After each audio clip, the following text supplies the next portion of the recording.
گزشتہ دنوں میں آپ حیران رہ جائیں گے، پچھلا خطبہ پورا حدیث کی اہمیت کے اوپر آپ کے سامنے رکھا تھا اور انکار حدیث کے فلسفے کے بعض جزئیات کو بیان کیا۔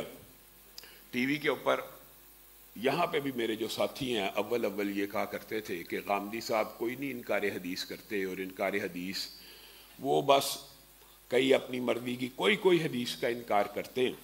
ان کا داماد حسن الیاس، اس نے گزشتہ خطبے کے بعد ٹی وی پہ ایک بیان دیا انٹرویو کے اندر کہ حدیث جو ہے وہ دین کا ماخوذ ہی نہیں ہے، حدیث رسول جو ہے وہ دین کا سرے سے ماخوذ ہی نہیں ہے۔ آج چند باتیں اس حوالے سے آپ کے سامنے رکھنے کی کوشش کریں گے کہ کیا حدیث دین کا ماخوذ ہے، حدیث وحی الہی ہے یا نہیں ہے۔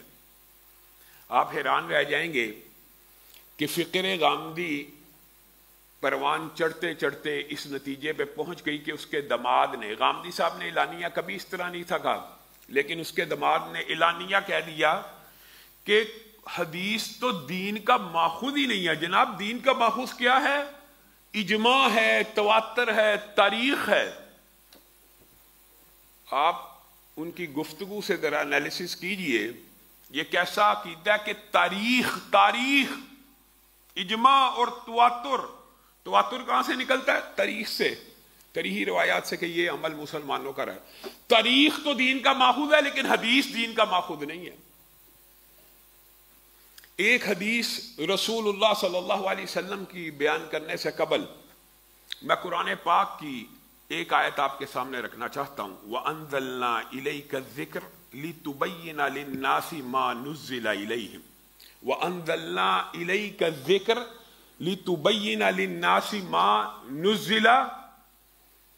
اللہ رب العزت رسول اللہ صلی اللہ علیہ وسلم کو کہتے ہیں ہم نے آپ کے اوپر اس ذکر کو نازل فرمایا، اس قرآن کو نازل فرمایا، اس دین اور شریعت کو نازل فرمایا لِتُبَيِّنَ لِلنَّاسِ مَا نُزِّلَ إِلَيْهِمْ، تاکہ آپ بیان کریں لوگوں کو کھول کر کے اللہ نے کیا چیز نازل فرمائی ہے۔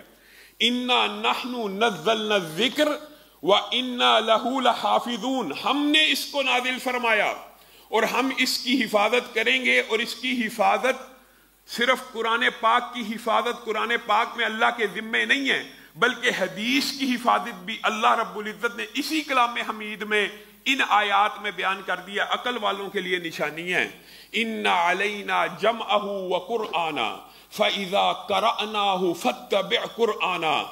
اللہ تعالیٰ نے یہ رسول اللہ صلی اللہ علیہ وسلم کو کب کہا تھا؟ لَا تُحَرِّكْ بِهِ لِسَانَكَ لِتَعْجَلَ بِهِ، اپنی زبان کو تیز نہ دہرایا کیجئے۔ جبریل آتے تھے قرآن کی آیت لے کر، تو جیسے ہی وہ آیت پڑھتے تھے رسول اللہ تیزی سے اس کو دہراتے تھے، تیزی سے، تاکہ یاد ہو جائے۔ لا تحرک به لسانک لتعجل به ان علینا جمعہ وقرآنا، ہمارے اوپر ہے اس کا جمع کرنا اور ہمارے اوپر ہے اس کی تلاوت کرنا۔ فَإِذَا قَرَأْنَاهُ فَاتَّبِعْ قُرْآنًا، جب آپ کے اوپر اس کو پڑھا جا رہا ہو، یعنی جبریل امین جب اس کی تلاوت آپ کے اوپر کریں، یعنی اللہ کے کلام کی جب آپ کے اوپر تلاوت ہو رہی ہو، تو لا تحرک به لسانک لتعجل به، تو آپ نے اس کو تیزی سے نہیں پڑھنا۔ ان علینا جمعہ وقرآنا، ہمارے اوپر ہے اس کو جمع کرنا، ہمارے اوپر ہے اس کی تلاوت کرنا۔ ثم ان علینا بیانا، پھر اس کے بیان کو کرنا بھی اصل میں اے حبیب ہماری ہی ڈیوٹی ہے۔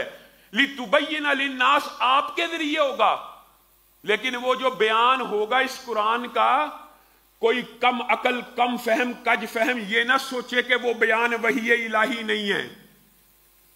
ثُمَّ إِنَّ عَلَيْنَا بیانہ، ہمارے اوپر ہے اس کا بیان، اس کو بیان کرنا بھی ذمہ داری اللہ کی ہے، لیکن لِتُبَيِّنَ لِلنَّاسِ آپ کے ذریعے ہی بیان ہوگا۔ بیان آپ کریں گے، لیکن کیا آپ بیان اپنی مرضی سے کریں گے؟